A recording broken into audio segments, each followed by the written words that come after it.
Welcome into the air raid with Parker Kelley. It is July 14th. And first, I wanted to start out by saying, yes, I am not in my normal home studio. I'm actually out traveling. So I'm on the road right now. But what we do know about this show is college football doesn't stop.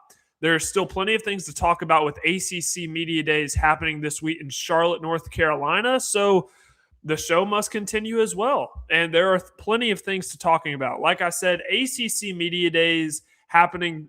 Actually, they're kicking off tomorrow on the 15th, and they will continue throughout the 17th. And like I mentioned last week, we will be previewing each of the Power Four conferences as their media days come. So last week it was the Big 12. Our first show was really Big 12 heavy. This will be a very ACC heavy show. I'll talk about next week at a later point. We'll need to get in the SEC with SEC Media Days happening next week in Tampa. And then to wrap up the month of July, it is the Big Ten. The Big Ten are having their media days as well. But ACC is up next. So that is what we're going to get into. Is it Miami in the field? Yes, I know Miami didn't play in their conference championship game last year. But they did play in the national championship game despite not playing in their conference championship. I have more thoughts on that later. What about the next best team in the ACC? Is it Louisville? Is it SMU? Is it Clemson? Is it Virginia Tech? Maybe with James Franklin in year one. I'll get to that as well. I do have an ACC sleeper, and it's probably a team that you're not thinking about. So I'm really excited to talk about that. And if you've been listening to 102.5 this week, I actually have brought them up, but I'm going to bring them up again because it's July 7th or July 14th, and we can do that. I'm going to tier the ACC. That is going to be interesting. And then I have a primary complaint for the tail end of the show. So make sure that you are listening for that because it is going to be very interesting. I can promise you that. So last week was our first week of the air raid with Parker Kelley. And to be honest with you, I didn't really know what to expect. I didn't know how many live listeners we'd have. I didn't know how many people we'd have going back and listening to the show. But I will say I was pleasantly surprised with all of you who decided to listen. I really appreciate it. And hopefully we can continue to grow this show and make it bigger and better. But that doesn't happen without you. So really appreciate everybody that's been listening live.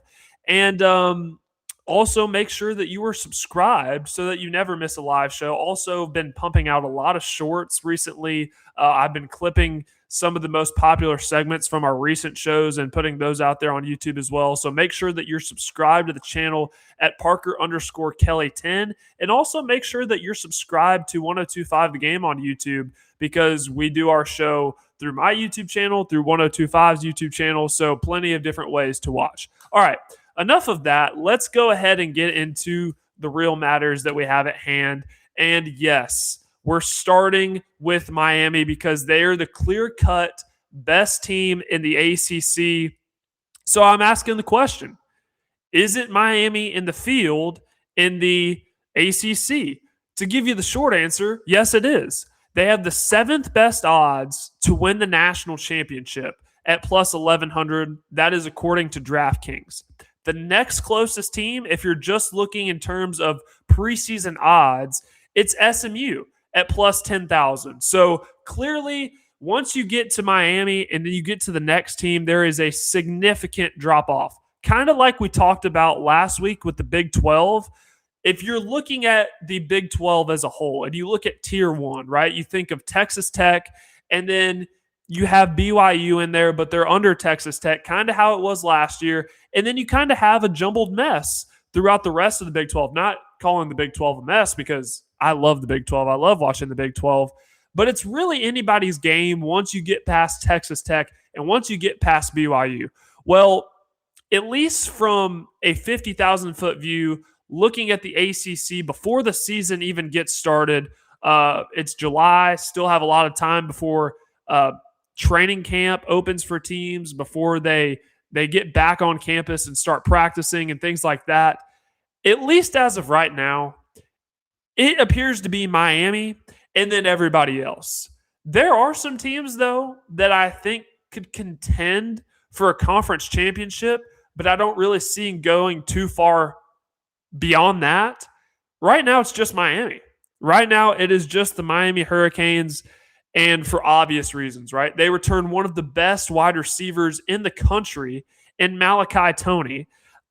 They return one of the best running backs, a 1,000-yard rusher last year in Mark Fletcher. They got an upgrade at quarterback.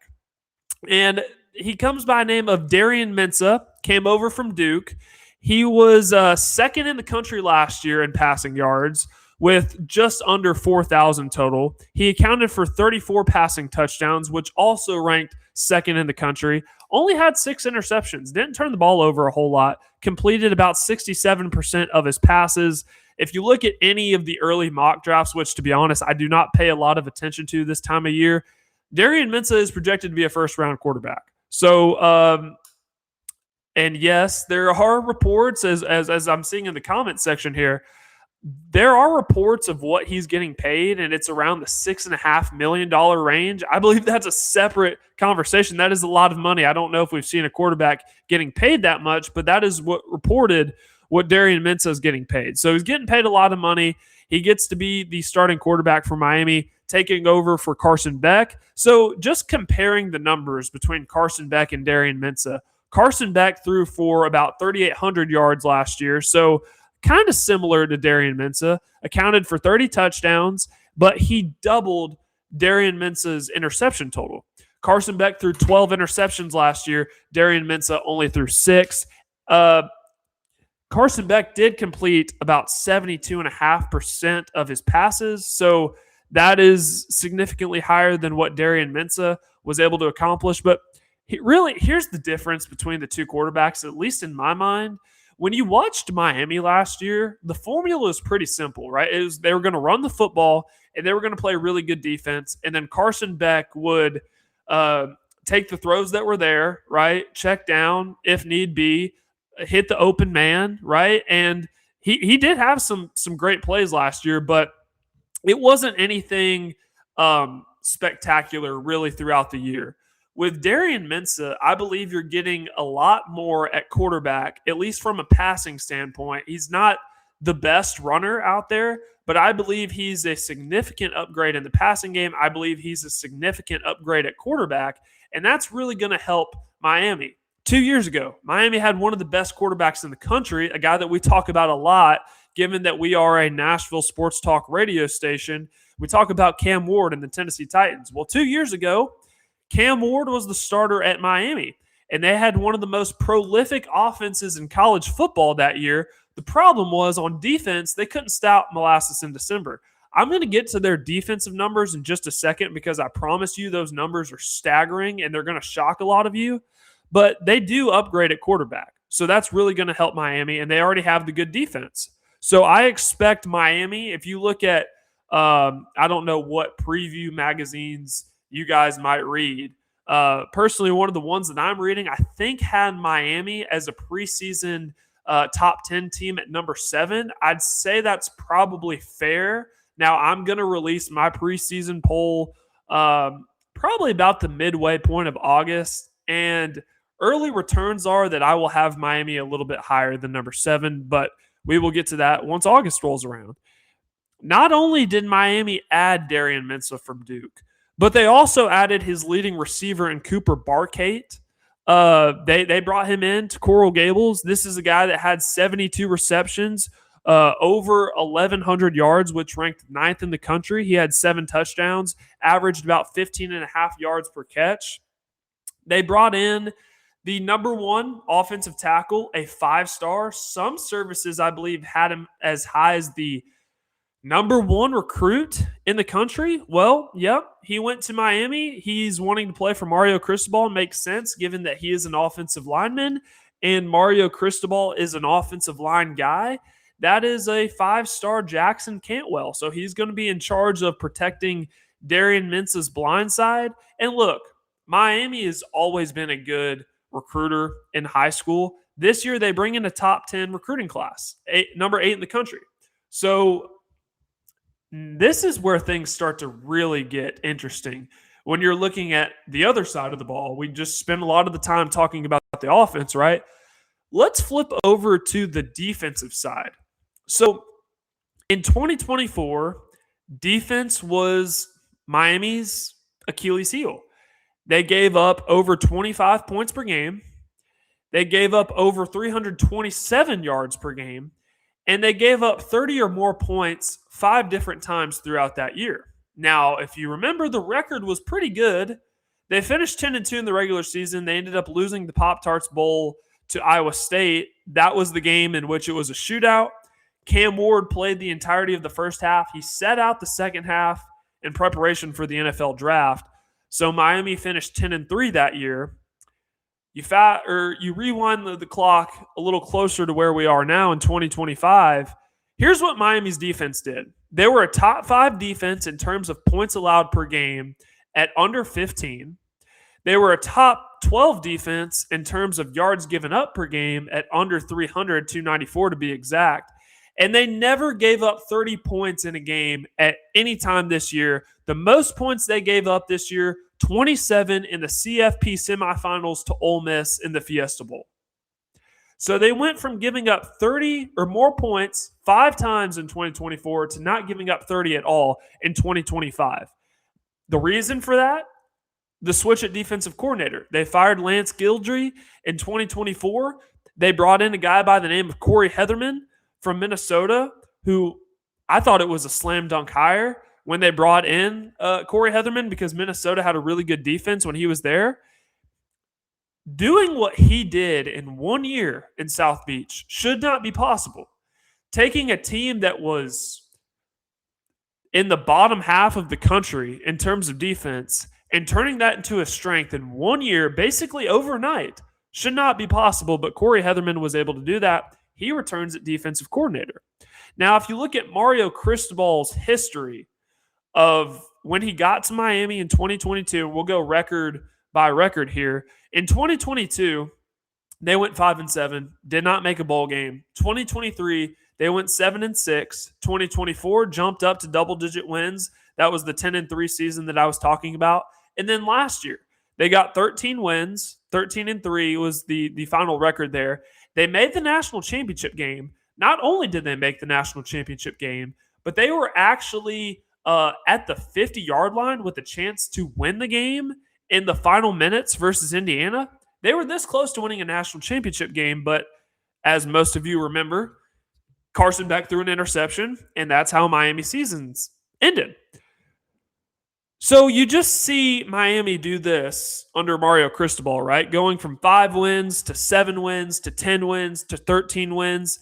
And if you're asking me if I think Miami is going to be better or worse than they were last year, look, you see that 13-3 record that they accomplished last year, and I'm here to tell you that I think they're going to be a better team than they were last year. And that's a team that had 13 wins, so that's a pretty crazy thing to say, but I truly believe that they upgraded at all the right spots. Offensive line's not going to be a problem, even though they do have some attrition within that unit due to the NFL draft. There was some attrition on the defensive side of the ball. I get all that. But I trust Corey Heatherman. I trust Mario Cristobal to be able to develop the offensive line. They upgraded at quarterback. They brought in more weapons to pair with Malachi Toney and Mark Fletcher, including what I believe to be maybe a top 10 receiver in the game right now, and Cooper Barkay. So I believe Miami is going to be a better team in 2026 than they were in 2025, and they had 13 wins. Pretty crazy times we're living in. So I asked the question at the start of the show. I'm going to ask again. Is it Miami in the field? I think yes, but what are some other ACC contenders? So I mentioned the next best team with the closest odds of winning the national championship game contending in the ACC was SMU. Now, I am a fan of SMU, but they were 9-4 last season. They returned their quarterback in Kevin Jennings, who, if you haven't had the opportunity to watch him play, I highly recommend that you do so. Kevin Jennings completed 66% of his passes, completed over 3,600 or threw for 3,600 yards, which ranked 8th in the country. He did have quite a few interceptions. He had a 26-13 touchdown to interception ratio. So 2-1, if you want to simplify it, not exactly great. So he will need to improve there. But in terms of being a passer, he's very, very gifted. So obviously when you have, I may not go as far to say as a star at quarterback, but a very, very good returning starting quarterback, that's always a plus in college football. They do have a strong right side of the offensive line. I do question the left side, which is Kevin Jennings' blind side. They have a solid linebacking core. They do have to rebuild the defensive line, which was a strength for them last year, and they have new wide receivers. Do those guys exactly mesh with Kevin Jennings? That's yet to be determined. At this point in the year, before games are being played, and I believe week 0, North Carolina and TCU, when they kick off in Dublin, that game is on August 29th. So we still have a month and a half before games are being played. I'm very slow to say, hey, this is going to be a weakness for this team. I like to more so refer to it as a question mark. And for SMU, their wide receivers at this point in time are a question mark because we just don't know how they're going to mesh with Kevin Jennings. The good news is in their schedule, they do avoid Miami and Clemson, which are I don't know exactly how good Clemson is going to be this year, but historically speaking, they are usually at the top of the ACC. They do have Florida State in week 1. That is on the road in Tallahassee. They play at Louisville in week 3, which I'm going to talk about Louisville in just a second. And 3 of their more tougher games, and it is an ACC schedule, so it's not exactly a gauntlet, but 3 of their tougher games, they play Virginia, they play Cal, and they play for Virginia Tech. All of those games are in Dallas. So all of those games are going to be hosted by SMU. They do play Notre Dame, which will be a tough game. And then they end the year at Stanford. Not saying Stanford's going to be a good team, but when you have to cross a couple of time zones and the travel aspect in the Atlantic Coast Conference, nonetheless, we're talking about 2 teams from Texas and California here. That's not exactly easy. So I do think SMU is a contender in the ACC. I'd say maybe 8-4, 9-3 is where I see them. So probably not going to contend for the playoffs again like they did 2 years ago, but could certainly contend for the ACC. Now, I did tell you that I was going to talk about Louisville. Jeff Brom, who I believe is one of the more underrated coaches in all of college football, 28-12 over the last 3 seasons at the helm in Louisville. They have a transfer quarterback by the name of Lincoln Kindholz. He's a transfer from Ohio State. Now, word on the street is last year in Columbus, Lincoln Kindholz went toe-to-toe with Julian Sayin for that starting quarterback spot.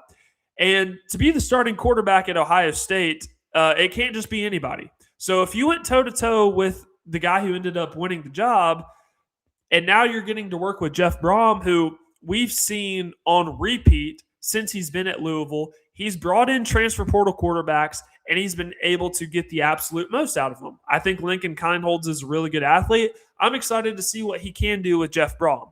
They return one of the better running backs in college football in Isaac Brown. Now, he only played 9 games last year. He was a little bit limited due to injury, but he had 100 attempts, 884 yards, and 7 touchdowns. This is a guy that was an All-American at the end of his freshman year. He was an All-ACC guy despite playing 3 less games.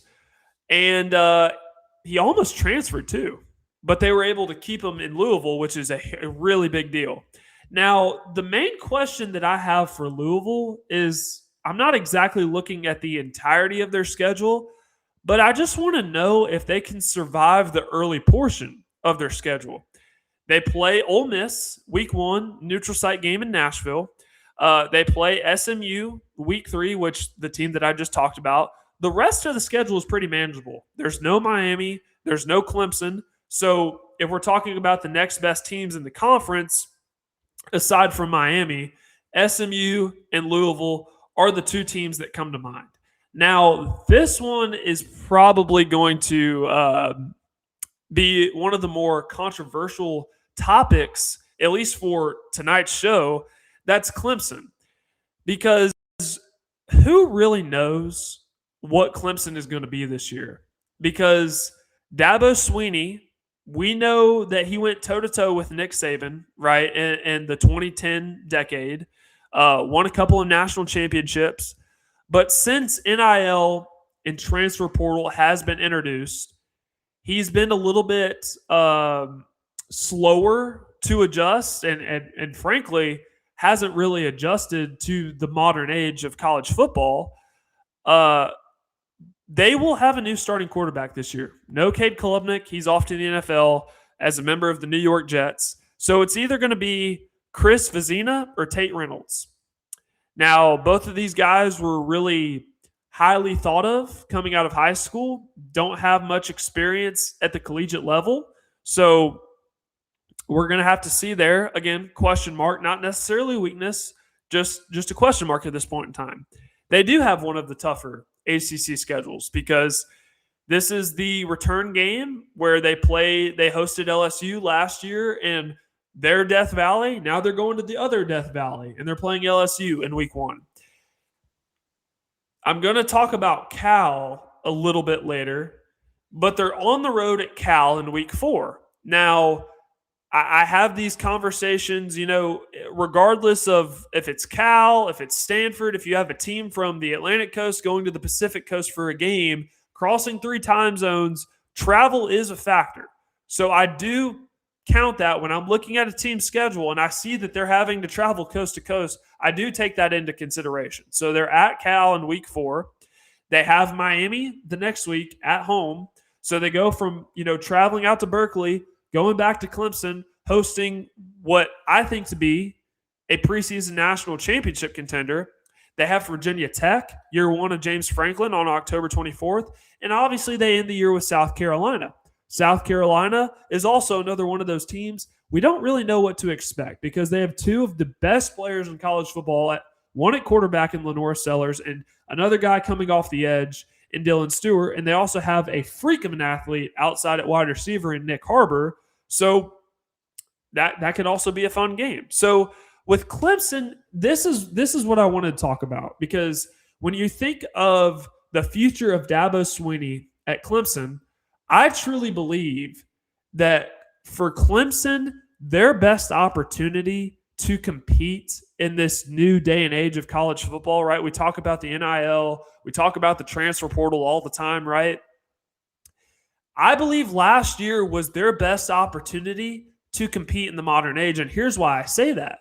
You look at last year's team, right, led by Cade Klubnik, and all the returners that they had, not only on the offensive side of the ball, and they had one of the better wide receiving cores as well. But you flip over to the defense, they had lots of seniors in there. They had lots of juniors, lots of guys that were drafted in the NFL draft, this past draft. A lot of those guys were there for 3 or 4 years. And they were older, and they were experienced, and they were highly recruited coming out of high school. Well, if you look at Clemson's high school recruiting, because remember, Dabo Swinney is not big into the portal. He'll take maybe 2 or 3 guys each portal cycle, but he's going to rely on high school recruiting, which, to be honest, I don't fault Dabo Swinney for. I believe high school recruiting is the lifeblood of the sport, and then you're supposed to supplement with guys from the transfer portal. So if you take a team like Clemson, who is going to rely on high school recruiting, look at what they did this last recruiting cycle for high school recruiting. They ranked 21st nationally. This is according to On3. In 2025, they were slightly worse. They finished 23rd. Well, the blue chip ratio compared to a lot of these other teams like Georgia, like Ohio State, like Oregon, is a lot lower. So if you don't have the experience, right, they're going to have an inexperienced quarterback. If you don't have the inexperience and you don't have the same blue chip ratio as some of these other teams, I just do not see a world in which Clemson is going to be back to national championship status, or maybe even, I might go as far to say, playoff contention. I just don't see it. I go through their schedule, and they went 7-5 last year. A lot of us thought that Clemson might have or should have been a playoff contender last year. They weren't. Finished 7-5 in the regular season, lost the bowl game to Penn State. I look at their schedule this year, and I just think this is a 6-6 team. This might even be a 7-5 team if they go above expectations. But I just don't see them being able to contend for the ACC this year. Now, anything can happen because we do know it's Miami and everybody else. They could maybe jump SMU. They can maybe jump Louisville. They can maybe jump Virginia Tech. I don't know. But it's just hard for me to see. I really thought Clemson's best opportunity to compete in this new landscape was last year. So let's move to another interesting discussion point, and that is Virginia Tech, year one under James Franklin. So I went back and I looked at James Franklin's previous coaching records, right? What did he do year one at Vanderbilt? He went 6-7. That was back in 2011. Year one at Penn State, he went 7-6. That was 2014.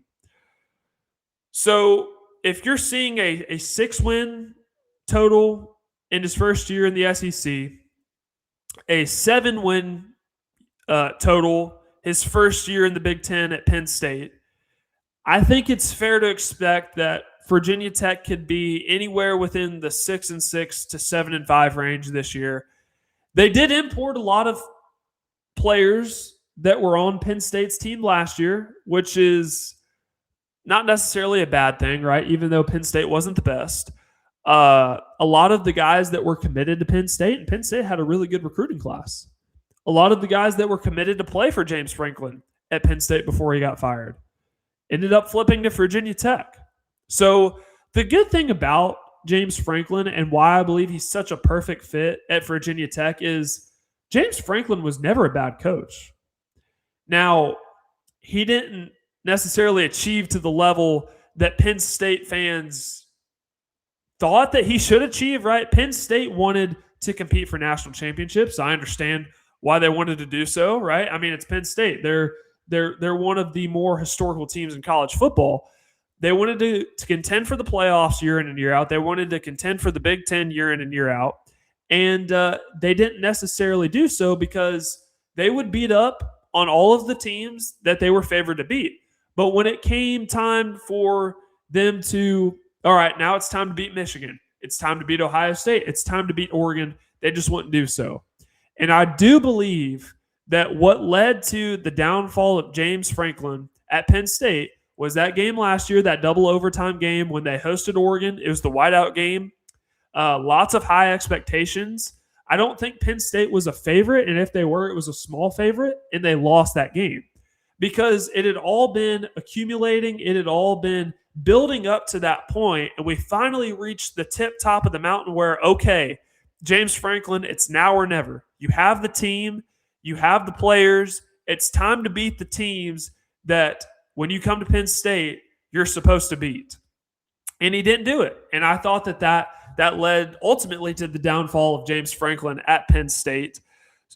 Now you're going to Virginia Tech, who hasn't been relevant for a while. And I really wish that for some of you that may be listening in the audience that are a little bit on the younger side, you may not remember how good Virginia Tech was back in the day when Frank Beamer was their head coach, when they were in their heyday, when he was in his prime, and they had guys like Michael Vick at quarterback. Those are really fun Virginia Tech teams to watch because they were always in the top 10 and they were always in the conversation for a New Year's Six bowl. So Virginia Tech really hasn't been relevant in a while, and I think James Franklin will bring that. I think he will definitely bring them to relevancy, at least in the ACC. Now, a guy that I love to say this guy's name, Ethan Grunkemeyer. Let's get Grunky. He's going to be their starting quarterback at Virginia Tech this year. He was at Penn State last year, ended up starting in the bowl game against Clemson. So a very talented guy, at least coming out of high school, and that is who James Franklin is handpicked to be his starting quarterback at Virginia Tech. So I'm interested to see how that goes. I'm really excited to see year one under James Franklin. Don't expect 9-3. Don't expect 10-2. Don't expect them to contend for the ACC. Don't expect them to contend for a playoff spot. But they may surprise some people. They do have a little bit of a tough schedule, though. I will say this: they play at Cal, they play at Clemson, they have a bye week, then they're at SMU, and they're at Miami. So 4 really tough road games. They do have the bye week sprinkled in there, like I said, and then in between that SMU and Miami game, they do have a home game. So at least that's broken up a little bit, but not an easy schedule for Virginia Tech. So I would say, if you're expecting 6-6, if you're expecting a bowl game, if you're expecting 7-5, that's certainly really fair as well. So I wanted to get to my ACC sleeper. And if you were listening to 102.5 at any point earlier this week, I do a show with Jake Lyman, Next Man Up, live 9 to noon, Monday through Friday. We were talking about, because we're going kind of the same route that we're going on this show. We're previewing each of the major conferences. So this week it's the ACC with ACC Media Days starting tomorrow. We got into a really good conversation about our ACC sleepers and who might those be. For me, there's one team that really comes to my mind, and that is Cal, the California Golden Bears. They have a new head coach by the name of Tosh Lupoy. He's one of these Saban disciples, right? He was on the staff at Alabama a few years ago. He ended up going to the NFL for a little bit to serve as a defensive analyst. He was most recently the defensive coordinator of the Oregon Ducks under Dan Lanning. Now, Cal is not they didn't go and just blow it up in high school recruiting this year, and I think that's fair to expect given that Tosh Lupoy was literally coaching the Oregon Ducks on the way to the college football playoff semifinal game while also trying to balance taking over as the head coach at Cal. He did bring in a really good transfer portal class, ranked 15th in the country, very high standards for Cal. They have a quarterback, and I have prided myself on mastering this pronunciation. Jaron Kiawe Sagapulgatele, also known as JKS. Hard name to pronounce. And for the record, since we're on the air right now and I have a microphone in front of my face, I just wanted to say that when I started this show last year in podcast form only, we weren't on YouTube at the time, I started calling him JKS because it was just too hard of a name to pronounce. And then I started watching Cal games last year when they play on ESPN and stuff like that. And I noticed some of the ESPN commentators started to call him JKS as well. So I'm not going to go as far to say as I started that, but I definitely did. So JKS, he's a dog. That's one thing that you need to know about him. He threw for close to 3,500 passing yards last year. He had 18 touchdowns, so a modest number. Remember, he was starting as a true freshman, and he recorded 4 more touchdowns with his legs. JKS was a 5-star quarterback coming out of high school, originally committed to Oregon. He actually made it to campus in Eugene, expected to be the starter, realized how good Dante Moore was, who was going to be the guy starting in front of him. He hit the exit door. This is back when we had a spring transfer portal window. And he ended up going to Cal, and it all works out because a former Oregon coach is going to end up being the head coach at Cal in Tosh Lupoy. So one thing you need to know about Cal is they have a new offensive coordinator. And this name might sound familiar, but it's a guy by the name of Nick Rolovich. He was the head coach at Hawaii a while ago. He was the head coach at Washington State. The type of offense that Nick Rolovich runs is very conducive to JKS's strengths. He runs the run and shoot. So that's going to be a really fun offense to watch. They have a really good wide receiver core. They brought in a wide receiver in the transfer portal by the name of Chase Hendricks. He was a 1,000-yard guy from Ohio last year. So expect fireworks if you're watching Cal. I'm sure that Tosh Lupoy is going to get that defense up to par. You know, he had really good defenses at Oregon. So Cal may not be Oregon's level of defensive standard to start, but I'm sure that they'll eventually get to that point, and that'll be a good compliment to what the offense can bring to the table. Let's look at Cal's schedule. I wanted to make a note of this game because not only is it a former Pac-12 game, but they're taking on UCLA, which, by the way, RIP to the Pac-12. They play UCLA in week 1. I know how bad UCLA was last year. Trust me, I understand. I'm not willing to discount UCLA this year. I'm just not. Their new head coach, Bob Chesney, came over from James Madison, who was in the college football playoff. Whether you think they should have been or not, they were. They were probably one of, if not the best Group of 5 team last year. I am a big fan of Bob Chesney. He's worked his way up through the ranks, D3, D2, FCS, eventually got his chance at the Group of 6 level, and is now in one of the 2 major conferences in college football in the Big Ten. I'm not ready to discount UCLA. I think UCLA can be very sneaky this year. So Cal has UCLA in week 1. They cross the country 3 separate times this season. They're at Syracuse in week 2. They're at NC State on Halloween. They have a bye week, and then they're at Virginia November 14th. Not easy. A very unforgiving travel slate for Cal this year. They have 3 straight road games from late October to mid-November, the 3 games that I just mentioned. They do get to play host to Clemson, and they get to play host to Virginia Tech. There's no Miami. There's no Louisville. It's a pretty manageable schedule once you get outside of the fact that they have to cross the country 3 times. So that is my ACC sleeper.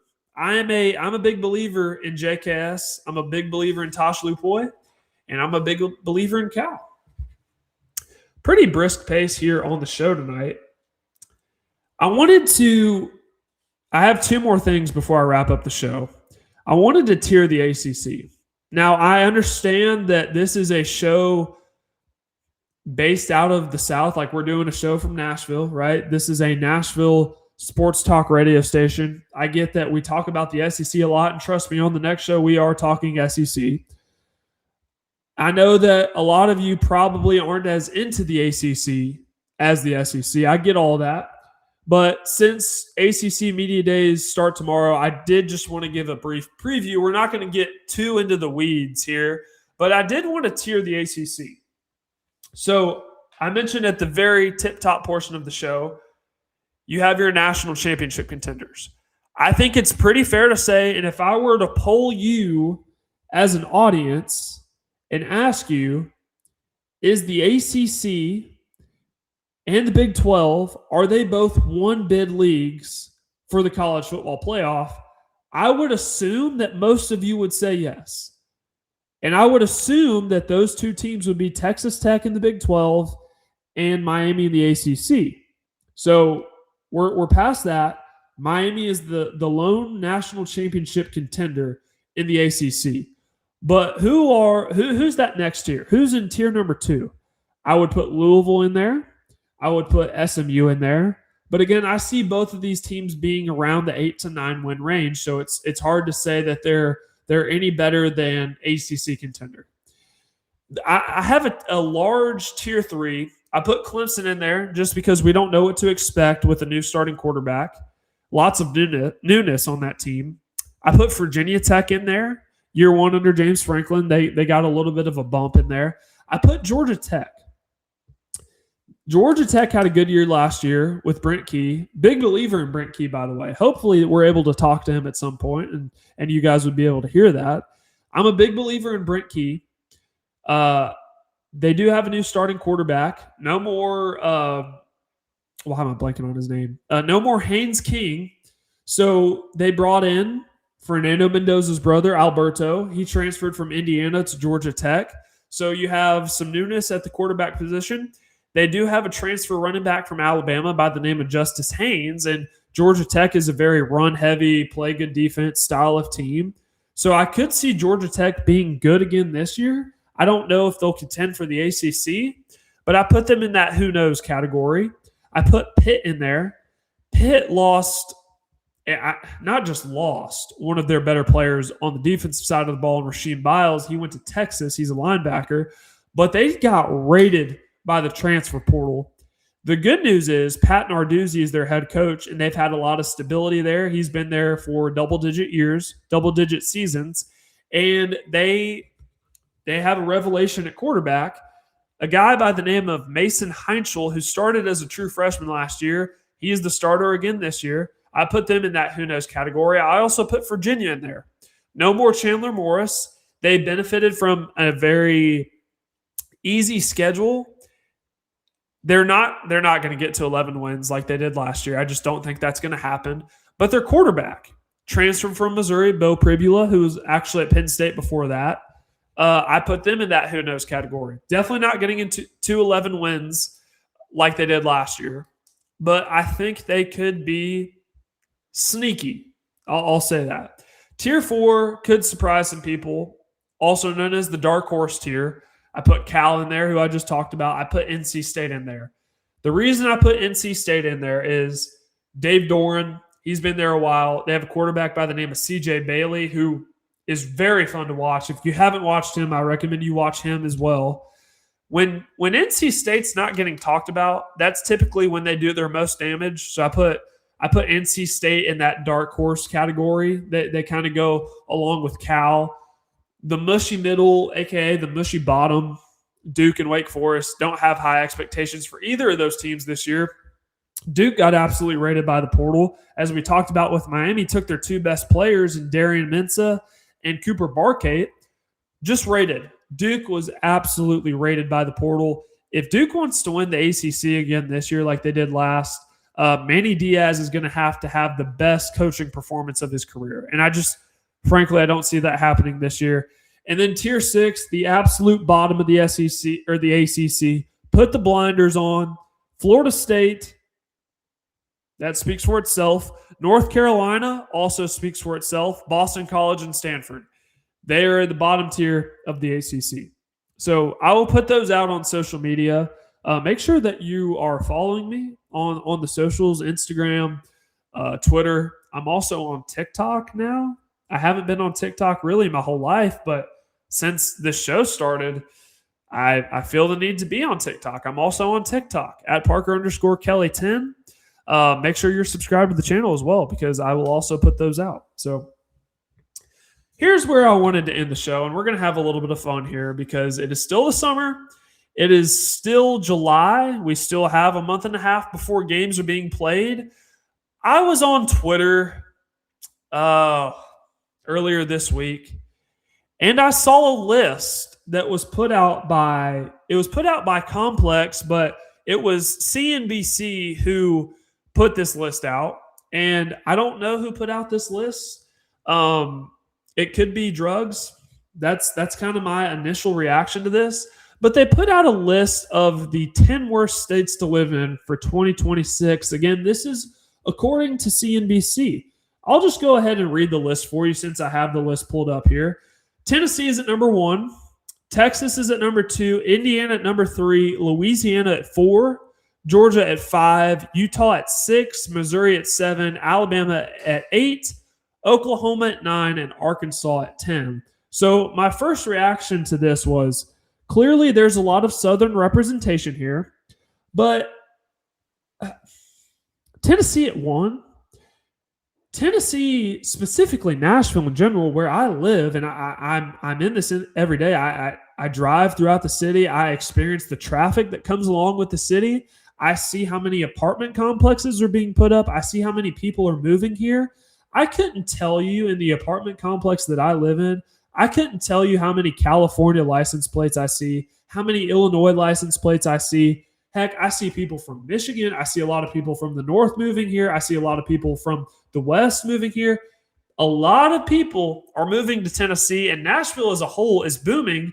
And when there's not enough room in Nashville, the city, people are extending out really into Middle Tennessee. That includes Lebanon. That includes Murfreesboro. That includes all these other areas. So, again, I don't know who made this list, but I have a huge bone to pick with them because Tennessee is at number 1, and that's just absurd. Anybody with a functioning brain knows that Tennessee is not the worst state to live in. Might I remind you, and no offense to these states because I've heard there are great people in Idaho, there are great people in Wyoming, Iowa, the Dakotas, but would you rather live in one of those states or would you rather live in Tennessee? And I'm going to pause. I'm going to pause to hear everybody's answers because I don't hear a lot of people clamoring to live in Iowa. Again, no offense to Iowa. I'm sure there are great people there. But where are those states? Where's Idaho? Where's Wyoming? Texas is at number 2. I believe Texas is one of the cheaper states to live in the country, and yet Texas is at number 2. Indiana at 3. Okay, that's fair. I actually go to Indiana quite a bit. So Indiana at 3, sure. Louisiana at 4, I don't know. Really, I mean, there's New Orleans, right? There's Baton Rouge. Georgia's at number 5. Atlanta's one of the biggest cities in the country. They have a great aquarium there. They have a College Football Hall of Fame. Plenty think the Koch Museum is in Atlanta. So Georgia at number 5, that didn't make a whole lot of sense to me. You have Oklahoma and Arkansas, Alabama, Missouri.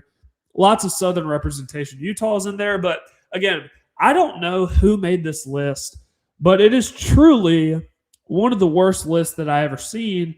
And that is my primary complaint this week. Again, I've been having a great summer. I've been having a great week, getting ready to go on vacation here. So there hasn't been a whole lot to dampen my mood, but I saw this list and I'm just like, man, Tennessee at 1? That makes no sense. And whoever made this list, they might be on drugs. So I don't know. But at the same time, I started thinking to myself, okay, with Tennessee at number 1, maybe it'll convince somebody who's on the fence of maybe moving to Tennessee, maybe not to. And honestly, I have no problem with that. To be honest, Nashville is full. Tennessee is full. Everybody's moving here. You're more than welcome to visit, but please don't move here. We have a lot of people already. But again, feel free to come visit. I just had to get that off my chest because I saw that earlier this week and I couldn't believe it. But at the same time, if it keeps more people from moving here, maybe it is a good thing. So a couple of programming notes. Our next show will be on Thursday. Same time, 6 p.m. Central Time, 7 p.m. Eastern. We're going to talk SEC football with SEC Media Days happening next week. Now, next week, I will be out of town. I will be on vacation, so there won't be any shows next week. We will resume the following week, just in time for Big Ten Media Days and the start of fall camp for a good amount of these teams. We'll be wrapping up the month of July, so there'll be plenty of stuff to talk about. So I kind of hated that my vacation that I planned a while ago happened to fall on the same week as SEC Media Days, but that's just life. That kind of happens. I did want to make sure to talk about the SEC before Media Days kick off in Tampa. So we're going to do that, and we're going to have a great time doing it. Again, really appreciate everybody that's been listening live. If you haven't already, please subscribe to the channel at Parker_Kelley10. You can also search the Air Raid with Parker Kelley, and you will find it there. Make sure that you're subscribed. If you haven't subscribed, or if you think you're subscribed, just go ahead and double check. Again, it doesn't sign you up for anything. It doesn't put you on any type of promotional list, or you don't have to pay anything. It's free, and we'd like to keep the show free as much as possible, and we can't do that without you. So make sure that you're subscribed. Also subscribe to 1025 The Game on YouTube, where you can also catch the show. We will be back on Thursday to talk a lot of SEC football. In the meantime, take care. Enjoy. I heard the MLB All-Star Game is tonight. If you happen to be into that, I will be watching. Enjoy that. Enjoy the rest of your week. Enjoy your summer. Take care. God bless.